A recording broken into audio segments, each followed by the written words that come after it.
Every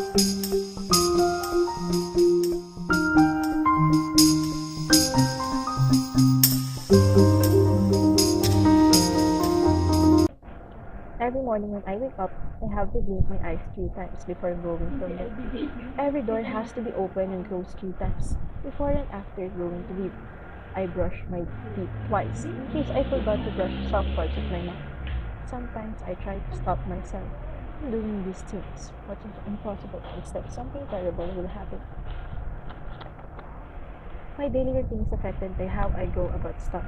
Because if I don't do this, I can continue with my day and slow me down. In the long run, it would be worse.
What were shown are examples of people with OCD, Obsessive Compulsive Disorder.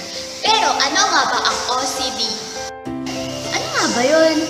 Wait, tingnan natin sa iPad ang anong meaning nito. Ayun! Obsessive Compulsive Disorder is a psychiatric disorder characterized by obsessive thoughts and compulsive behavior, such as continual washing of the hands prompted by a feeling of uncleanliness. Gets? Pero bakit nga ba may mga taong OC, na tawag natin OC, at bakit sila nagkakaroon ng ganito? Anong dahilan? Well, let's talk about that here. First cause ng pagiging OC ay pinapaliwanag ng behavioral need.